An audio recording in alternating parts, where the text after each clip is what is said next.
there, spooky friends, and welcome to another episode of Storytime with the Scariest Podcast. Woo! I'm Robin Grace, this is Adam Diaz, and hello. We are here to read you folks some more homegrown horror.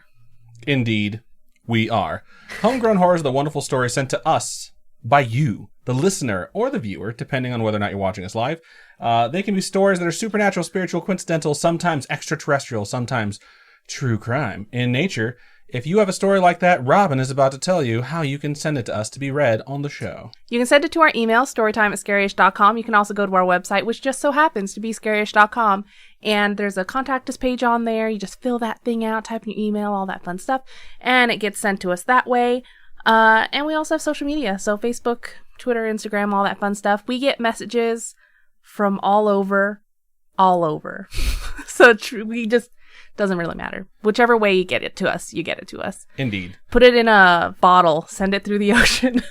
Message in a bottle. Might take a while to get here. However, I do highly recommend if you send it, no matter how you send it, to let us know it's okay to read on the show. That way we don't think it's just a communication to us. Yes. And if you are sending something that is not okay to read on the show, we will automatically assume that, but just state, hey, this is here for you too. That way we'll know to read it and respond to you. Because a lot of times folks reach out to us and they're kind of just looking to talk. They're not actually looking to send us a story that we're going to save. Because we don't read the stories before we go live on the air. We have a production assistant known as Spooky Mom, which is my mom. Read these the day of. Make sure they're acceptable. Change up the grammar, spacing, stuff like that. And of course, spelling. And then send it to us and let us know these ones are good. And if there's one that's not, we send it back and let them know, hey, this is what we need you to fix before we can read this on the show. So, some information we haven't given in a long time, I think, for a Storytime episode, but important to give out nonetheless. But either way, we have 4 homegrown horrors to bring to you this episode, and I believe Robin is going to go first. All right, so this first one goes, hello, Adam, Robin, and Spooky Mom. Hello. Spooky Mom is out there going, hello. I don't know how you say. Hello. Oh, yeah. I kind of like yours better. She doesn't sound as ghoulish. Hope y'all are doing well. My name is Abril. It's April in Spanish. Oh, that's pretty freaking cool. I did not know that. Today I learned. I've been listening to your podcast since January of 2018. So ways back. That's episode almost 4 or 5-ish, yeah. I think. I don't remember which was my first episode. I think it was episode 1 with the curses and prophecies. So I've been a long time listener. I've just been procrastinating sending this in because I want it to be perfect. Nice. So here it goes. 3.5 years, I think, right now? How we started in 2017, it's 2021. We're coming up on the 4-year anniversary, so 3.5 years. This one's been stewing a long time. I think we all have high expectations now. All right. So let's travel back to 2007.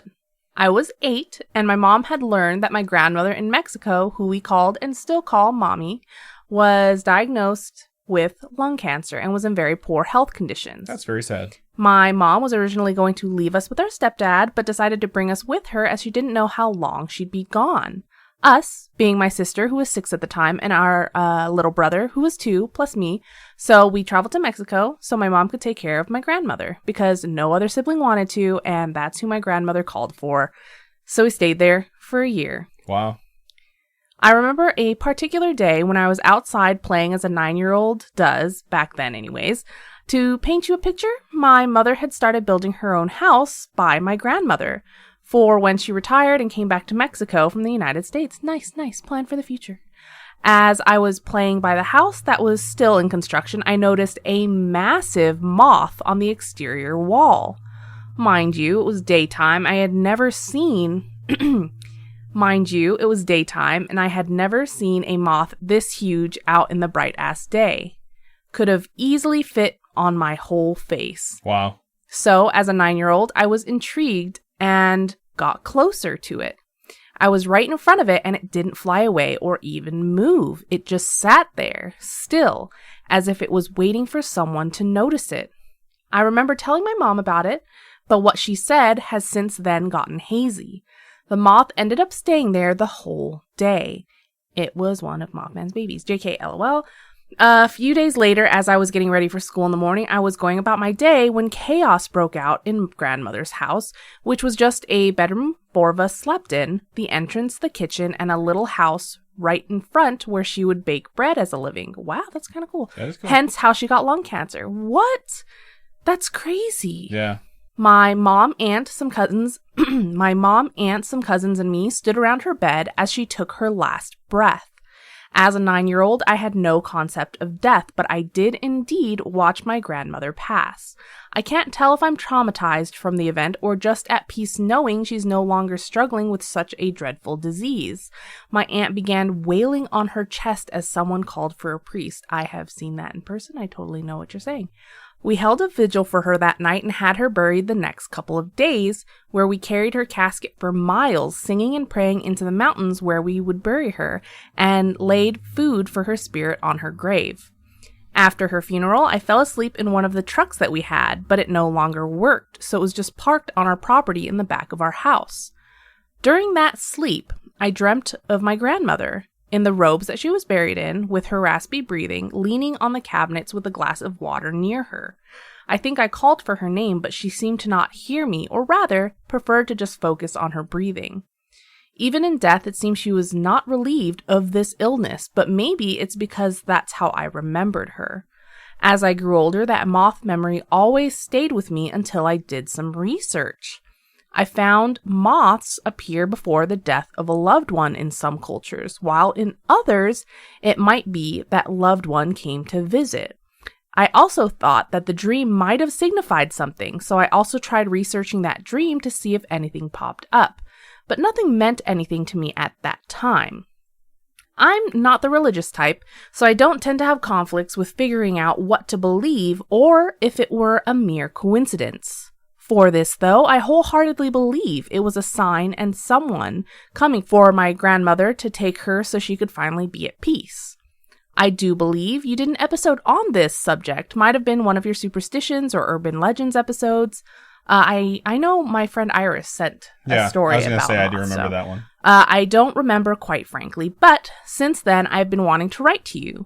Wasn't sure how to write this story as I tend to ramble and give my life story when it's unnecessary. I thought you did a great job. Yeah, it's to the point, just gave background on everything and just told us what was up. Either way, that is all for now and hope this wasn't too boring. I do hope you cover more on this topic as there's so many cultures / religions that have the same, more or less, ideologies of bugs, animals, insects visiting after or before someone's passing. Thank you so much for sending that to us. That's all for my story to you guys. If you read this on the podcast, thank you for doing so, and I hope you have an amazing week. We hope you have an amazing life. Wow. Just because everybody... Starting with this week that you hear this as well. We just hope you have a nice everything. Everybody deserves a nice everything. But yeah, thank you so much for sending that to us. We really, really, really appreciate it. Indeed. We get a lot, and I think we've had a lot recently, so there must have been something we covered like a month or two ago. Regarding stuff like this or something. And I think we just sort of have them come in frequently of things that people see or experience during, like right before, during, or after a loved one passes. And like they said, there's so many things that we have covered already in the show, but there's so much more that we haven't regarding superstitions and things like that, especially when it's around people passing away in all the different cultures, because you really don't know, because you only really know what you experience yourself. And that's such a hard thing to go through. I think a lot of folks don't think to themselves at the time, I think I would be interested in doing research in another culture's experience when something like that is so traumatic for you. So we will do that. We'll do some more. We'll look into it. And, thank you so much for sending that. I totally understand why this one gestated for as long as it did, because it's a very deeply personal and sad memory. But it's really well written. It's excellent. And my spooky mom, or my mom, as I like to call her. I'm the only one who gets to call her that. She did say that the emails were great and they barely required any editing. So nice. Fantastic job. But thank you for sending that. It's a really good one to start with, and good stuff. All right, I'm going to go ahead and move into the next email of the show. And this one is from Emmanuel. It was actually sent to us on Patreon. And this is a really good example of something I was mentioning.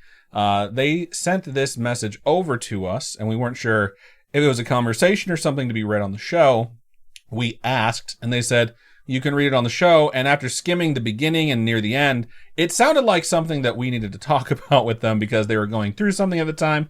I have actually already read this, and then we had kind of a private conversation after I read and responded to this. But I'm going to go ahead and read it because they said they originally sent it to be read on the show, so that is what we're going to do. And it goes like this. This is going to be a very long message, therefore I apologize in advance for it. Even though it is not a creepy story, I would not mind if you read it on the podcast. I just want to say thank you guys. So, to give you context, before I dive into this full thing, not everything has to be a creepy. Like, we talked about that, like creepy coincidental. Sometimes people want to write us about the scary stuff that happens in their life as well, and that's kind of what this is. For the past 2 months, I have had a very stressful situation going on in my life, and I cannot tell you how therapeutic and relaxing it was for me to listen to an episode, or even 3, and just stop worrying about the fucking world. Even though you guys were unaware of my existence, which isn't true. We know the names of so many of you folks, it's crazy. I just felt I was among friends when you were sharing with us the topics you diligently do research for, or reading other people's stories. Your great mood and amazing personality helped. Like, you have no idea, for me to stay sane and not losing what is left of my hair, in parentheses, fuck genetics. We were talking about that at work today, too. Genetics are rough for some folks. Yeah, yeah. All right, so this is what happened. 2 months ago, I was offered a job in Mexico, where I am from. It was a position in the government, and without hesitating, I just took it. This decision, I think for reference, they live in Taiwan, yes. This decision brought a lot of excitement, but also many troubles. I almost broke up with my partner due to this huge change. He is a local, and his income fully depends on his local business. I had to sell my stuff and start to say goodbye to Taiwan, which has been my home for the past decade. Holy wow. And I also had to start to readjust mentally to the big mess that a Latin country is in comparison with an Asian one. The whole process was long and tiring. Interviews, fights at home, paperwork, fights at home, document notarization, and more fights at home. But you get the picture. My life revolved between work, stress at home, and paperwork. That's super unhealthy. Long story short, around 2 a.m. on the day I was going to take my flight, about 6 hours later, the shitty people that hired me called me to tell me that my degree was not one of those accepted for the position I was applying for, and that even though my paperwork was in their disgusting hooves for over a month and a half, they were just checking it now. That's fucked up. And that there was nothing they could do. I emailed them. I asked them if I should go. I asked them if I would get a refund on my expenses. They just ignored my phone, calls, emails, and WhatsApp messages. Wow. I can't imagine being left out to dry like that. Ugh. And that was how that sleepless night, me, my 3 sad suitcases filled with 10 years of my life, my hurt partner, my excited family in Mexico, and my broke ass, moving countries is expensive, y'all, had to sit down and start processing the fact that for 2 months I was doing nothing but running like a kid behind a cloud. If the process of me getting on the set of my mind to go back to Mexico was hard, the mental process of me staying in Taiwan was twice as much. I already said goodbye to many things and people. I had some plans and illusions of spending my mom's birthday with her, or Christmas with my family, which I haven't done for a very long time. I also already had paid for an apartment and even bought a few gifts for those assholes. Wow. I felt humiliated by my own people and, of course, very angry, hopeless, and thinking of possible solutions that just made no sense. That's just like a really horrible thing to go through, right? You've already I can't even imagine got rid of everything you own. Everything you own is now packed into 3 suitcases, you know? And you're ready to, that day they were going to fly out, right? Yeah, so they're 6 hours away from flying out is what it sounded like. And on top of that, you've already told your partner, crazy. like, hey, I'm leaving. Like, we can stay together. So how we do can you try and make do the that long and distance thing. And like, then you're how going do to you fix that? Yeah, you're going to, like, you and your suitcase, you're going to try and go back now? Like, no, it's a mess. After I calmed down, I realized that during all of those stressful months, I devoured many of your episodes. I am talking non-stop podcast listening. Me driving, Scary-ish was playing. Me walking, Scary-ish was playing. Me at work, Scary-ish was playing. Me after a fight, Scary-ish was playing right after the fight. LOL. I'm not that rude to my partner. And I've had a partner whip out a Game Boy in the middle, wow. like a DS in the middle of an argument. It's a lot of Game Boy talk this episode. Well, it was like off the stream. You get it. And every one of the moments of those 2 months has a note of you guys talking about your dogs, your life, COVID, the lovely spooky mom, and the stories of this great community I'm so proud to be a part of. Anyways, I think I just want to say, guys, you fucking rock. You are so freaking amazing and help some of us, your listeners, in so many ways without even knowing it. We don't know it. We don't know it. We sincerely don't know it. Seriously, we just do this every week, you know? We do our streams, we do our episodes, and we try to do topics that we find interesting. So really, it's us forcing our interests on your ears, and it just... And if you share our interests, well, guess what? That means we're friends, and thank you so much. The email's not over. Spooky friends. It says, thank you for your hard work. Thank you for your podcast, and thank you for being there for me, even though you actually did not know. You guys saved me from becoming a very negative version of myself, and that is freaking priceless. After all the ridiculous amount of feelings, I just have to say thank you again and promise you to send real spooky stories not related to the Mexican government fucking me over for sure. Fuck you, Mexican public servers. When the world is safe enough for us to travel again, come to Taiwan. There are many mountains, abandoned hospitals, and burnt KTV buildings with many stories I am sure you will enjoy. Thank you, Spooky Mom, for making me sound like I actually can speak English, by the way. Lots of love from your now more Taiwanese than Mexican friend, Ems. Thank you so much for sending that in to us, because it really means a lot to us. And I think a lot of people can actually relate to what you're going through. Not exactly like, the whole countries you're moving to, but I'm sure they've had a situation where they were going to move to a different state or something like that. And then the job comes up and it's just like, BT dubs, the job's not there for you. Right. And they've already gotten rid of everything in their lives. And it's a scary thing too, moving for a job. Changing your job, changing your scenery, like not just changing your job, but moving countries, finding a new spot, transferring your stuff or selling it. It's a very tumultuous time in someone's life to do any of those things individually. To have them all stacked on top of each other and then to have the rug pulled out from under you like that is awful. And we're sincerely sorry that happened to you. And we're very happy that we are in any way, shape, or form able to provide you some sort of comfort or levity during that time. And that shout out really goes out to all the spooky friends that provide their stories and make this community great as well. Because we wouldn't be here without you. We wouldn't. We wouldn't be doing the topic episodes if people weren't listening. We wouldn't be doing Storytime episodes if people weren't writing. So it's, and we wouldn't be doing Pasta Times if people weren't writing those either. So it really is a testament to everyone that's built the community up around us, because that is what's really helping the community that exists. So thank you so much for sending that in. And thank you everyone for supporting us, because you all are amazing. So before we move into our next story, we are going to take a really quick commercial break. And we're back. All right, so this next email goes. First, I would just like to say hi. Hello. Hello. Hello. I don't know if you remember me. I actually do. But I sent in the sleepwalking story for episode 4, Isle of Man, for the Homegrown Horror. Wow, we got some like old school folks that are sending us some stuff this week. Like when we used to actually read Homegrown Horrors on the topic episodes. That's... Woo! Classic. I've been here from the beginning. I'm so sorry this is so long. I would love to hear it on the podcast and hear your reactions and feedback. You got it. I'll go back one last time and record it on my phone and send it to you guys. There's no documentation that I could find anywhere. I should check out our public library. But anyways, this is a story about the Stone House. Interesting. I've seen some houses made of stone before. So I'm not an expert. The Stone House is a house about 15 to 20 minutes outside my town in Nebraska. The only thing surrounding it for miles is corn and dirt roads that lead nowhere. Now I feel like I'm at home.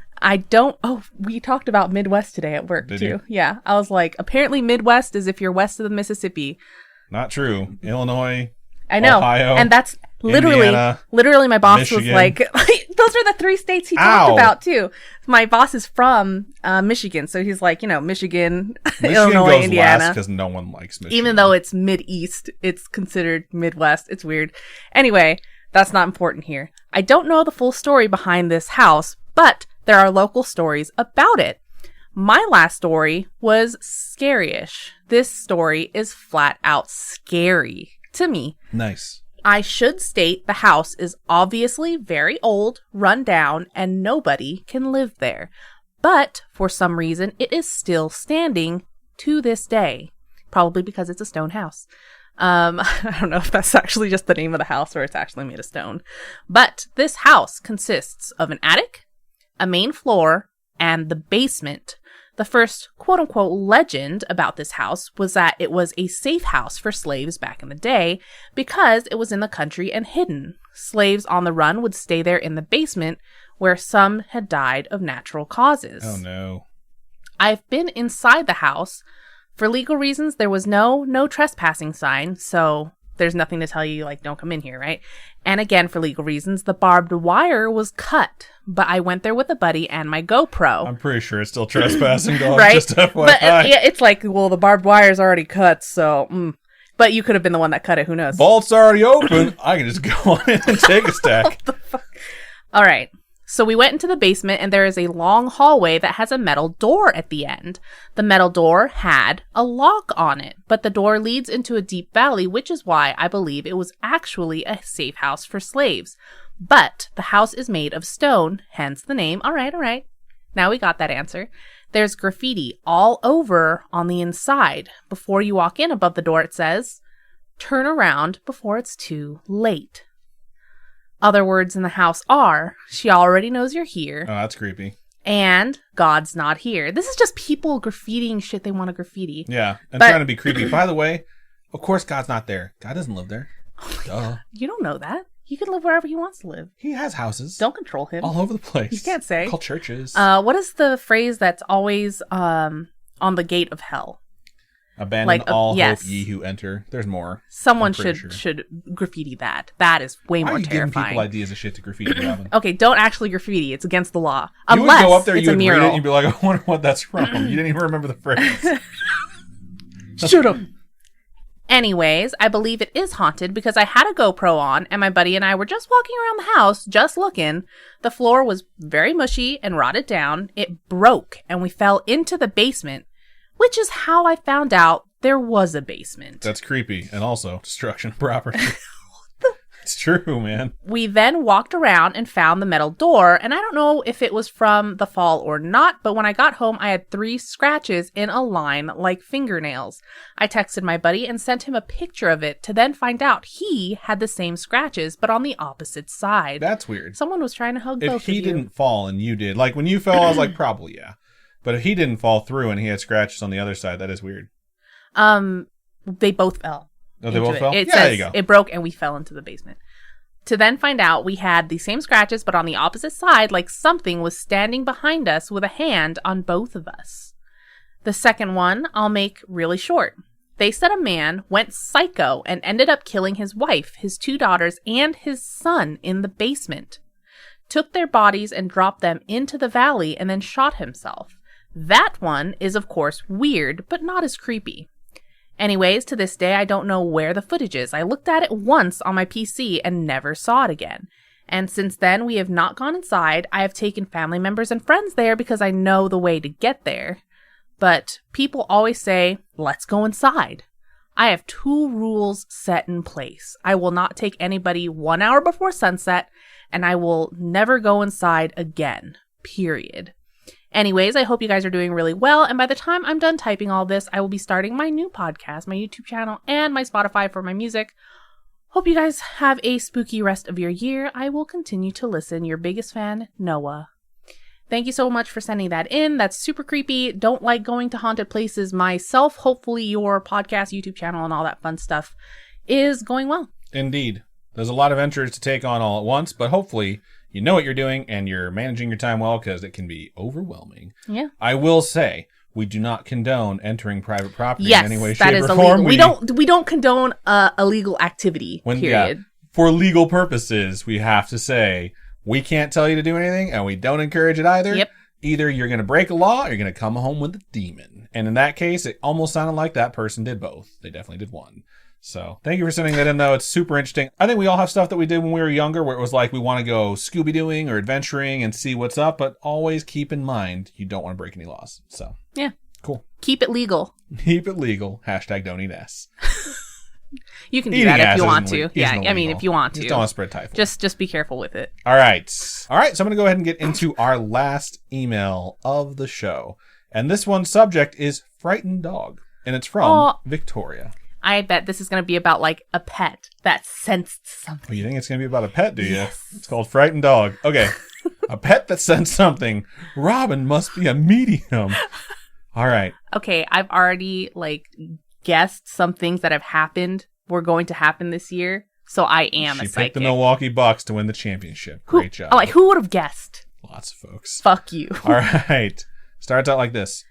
Once, when I was very young, my mom, Ardashan Kilroy, and I were at home alone because my dad was away at a conference. I don't remember this, but I've heard the story numerous times and to the point where I feel like I remember it. My parents had a cable for Kilroy by the back door, and we would tell him it was time to go out before bedtime, and he would go to the door and wait. He was well trained and didn't take much persuading to go outside. Imagine this cute little dachshund going to the back door, just like this long little doggo with his butt wagging. Oh my God. It's a pizza place where I grew up from named Kilroy's. It's really good. It's a beautiful painting. Yet, for some reason this evening, Kilroy did not want to go outside. Mom had to physically pick him up and put him outside. He started whimpering at the door and refused to go out further. What if there was someone outside? She opened the door a crack and told him he had to go out into the yard and do his business. He continued crying at the door, so she opened the door to let him in. When she did, she had an overwhelming feeling that, quote-unquote, something was out there, and it was pure evil. Kilroy bolted inside, and she shouted outside, quote, "Stay out of my home, you're not welcome." You shall not pass. And locked the door behind him. Kilroy spent the next few hours under the bed until she eventually coaxed him out. Oh. I'm not sure if you're familiar with Dachshunds. Yes. But they are never afraid of anything, so the fact that Kilroy was scared means you know it was terrifying. It never happened again, and she doesn't know what it was, but she knows for sure it was evil and not human or animal. It's a weird instinct to have overwhelm you suddenly, where you're just like, something out there is wrong. Like, it just feels wrong, and having to yell like that at the darkness is just a terrifying thing to experience, and I can't imagine it would be much less terrifying when you're not the one yelling it. You're a kid hearing your mom yell it outside at something. Imagine being a neighbor and you're what the fuck is she on about? And your neighbor's just like screaming out the door like that, and you're like, what the fuck? We should try it tonight and see what our neighbors think. They probably wouldn't even hear us. No, they wouldn't hear us. I mean, our dogs are out there barking all the time. No, but their dogs are out there like every fucking night. But I mean, whenever Yui goes out there, she's just this big barky mess. It's, I don't know, not all the time. But I think dachshunds are some of the cutest dogs out there, and they do have no fear for a little dog, little sausage dog. A lot of little dogs are like that too. Like, they have to really see fear for them to actually cower. So it is curious, but either way, thank you so much for sending that in. Yeah. So I want to thank everyone who sent in their stories for this Storytime episode. We sincerely appreciate it. Some of these stories are like deeply personal, and we really appreciate you choosing to share it. It's also really cool to hear from folks who have been around since the beginning, because that's a long time ago. Like, we're rapidly approaching the 4-year anniversary episode. I don't even know what the fuck we're going to talk about for the 4-year anniversary episode. If you have a story that you would like to share with us, you can email storytime@scarish.com. Hang on. Squeeze my hand as hard as you can. This is hilarious. I'm weak. The baby squeeze harder than this. I have no grip. It's definitely not a kung fu grip, for sure. Look, it's not even red. Look. My hand's red. Can you tell which part of my hand she had been gripping? Of course you can't. My hand's red, though. Okay, I'm going to keep going now. You can email storytime@scarish.com or go to our website, scarish.com, and click on Contact Us. Fill out that form. It comes directly to us. You can also hit us up on any of our social medias. Facebook is facebook.com/scarishpodcast. Twitter is @scarishpod.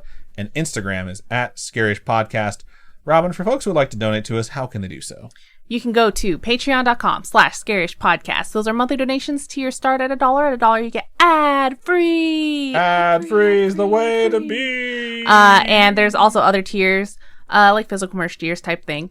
And if you're not into the monthly donation type thing, go on over to Ko-fi, ko-fi.com/scarishpodcast. Those are one-time donations, if that's easier for you. All your donations go to helping us upgrade our studio setup, kind of keep us going, kind of keep us getting this shit done. Indeed. Making more content, doing stuff. Thank you so much for everyone who donates and supports us, listens, watches, shares with friends or family, whatever you do. We sincerely appreciate it, and we couldn't do it without you. And I think that's everything we have for Storytime number 171. Robin, go ahead and sign us out. Keep on creeping on, and we'll talk to you guys later. Bye.